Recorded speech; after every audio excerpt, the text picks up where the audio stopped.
जिल्ह्यात कलिंगडचा हंगाम आता जोमात सुरू झाला असून मुंबई गोवा राष्ट्रीय महामार्गावरील बिबवणे परिसरात स्थानिक शेतकरी व व्यापाऱ्यांनी रस्त्यालगत आकर्षक स्टॉल्स उभारून कलिंगडाची विक्री सुरू केली आहे। उन्हाळ्याच्या पार्श्वभूमीवर रसाळ, गोड आणि थंडावा देणाऱ्या कलिंगडाला मोठी मागणी असून प्रवासात ताजेतवाने होण्यासाठी वाहनधारक आवर्जून येथे थांबत आहेत। सध्या सिंधुदुर्ग जिल्ह्यासह गोव्याकडे जाणाऱ्या पर्यटकांची संख्या लक्षणीयरित्या वाढली आहे। पर्यटन हंगाम आणि सुट्ट्यांमुळे महामार्गावर सतत वर्दळ दिसून येत असून या प्रवाशांसाठी बिबवणे येथील कलिंगड स्टॉल्स आकर्षणाचे केंद्र ठरत आहे।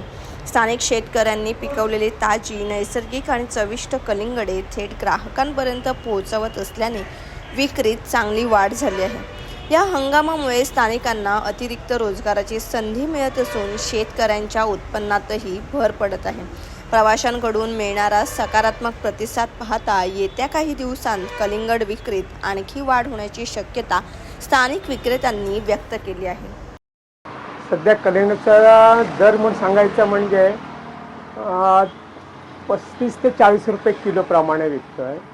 आणि त्यानंतर सांगायचं म्हणजे मी दरवर्षी आता 1997 पासून मी सुरू केलं आहे स्टॉल, तर आजपर्यंत माझा स्टॉल हा चालू आहे।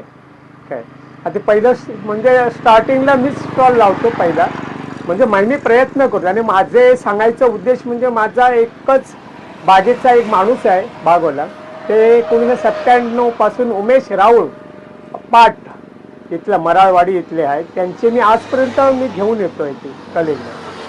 हंगाम पहिला सुरू झालाय का कसा? हां, पहिला हंगाम आता आजच म्हणजे कालच्या गुरुवारी तारीख किती होती, साधारण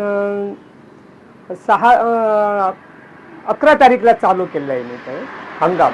आणि आता सीझन कसा पर्यटक असल्यामुळे जरा चांगल्या प्रकारे सेल पण होतोय। कसं फळ आहे?